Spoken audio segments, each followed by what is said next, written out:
Sebelum kita bicara zikir apa, kita pemahaman aja dulu. Iya, iya, iya. Karena bagaimanapun ini rasionalitas ini perlu kita bangun dalam memahami ya. Iya. Apakah itu fikih, apakah itu akidah, apa tasawuf, ilmu-ilmu keagamaan. Bahwa jangan merasa bahwa Anda yang banyak ibadah, yang bertakwa kepada Allah, yang sholatnya banyak, yang hajinya sering, yang puasanya Senin Kemis, merasa lebih hebat dari orang yang pendosa-pendosa itu. Ini satu perlu catatan penting bagi saya. Allah tidak melihat kebaikan-kebaikan seseorang sebagai satu kelebihan. Dan Allah tidak melihat dosa-dosa yang orang lakukan merupakan kerendahan seseorang. Yang dilihat oleh Allah adalah kebaikan hati kita. Ya. Innallaha la yanzuru ila suwarikum wa ila amalikum bal yanzuru ila qulubikum. Yang dilihat bukan bentukmu, rupawanmu, bukan hartamu, bukan amalmu. Yang dilihat adalah kebaikan hatimu.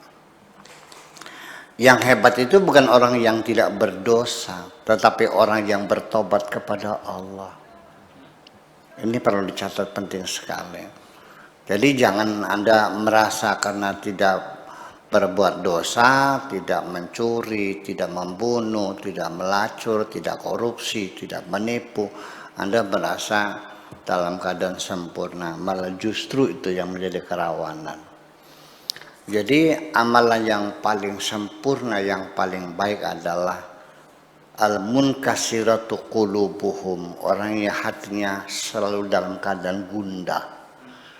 Ya, dalam artian kepedihan hati, kesengsaraan hati, itu yang diperhatikan oleh Allah. Karena bagaimanapun bahwa orang berbuat salah adalah wajar.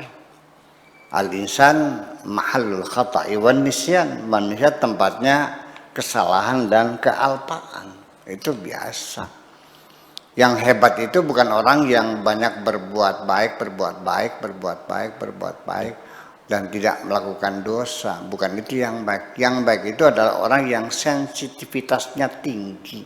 Ketika dia melakukan dosa, segera dia bertobat kepada Allah Subhanahu wa Ta'ala.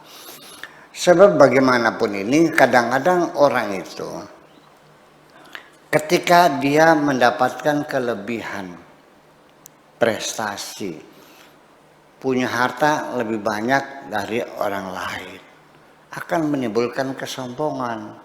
Aku lebih kaya dari kamu. Ketika engkau punya kelebihan, wajahmu yang ganteng seperti Pak Tato ini, akan merasa sombong melihat wajahnya orang lain yang tidak ganteng itu. Wajah mah nggak kalah dah gue nih. Kemudian dari status sosial sebagai ASN, sebagai dosen, aku juga bukan sembarang seorang dosen, seorang terhormat. Malah justru prestasi-prestasi, keberhasilan-keberhasilan yang engkau capai itu, itulah menjadi hambatan-hambatan ketertutupan hatimu itu.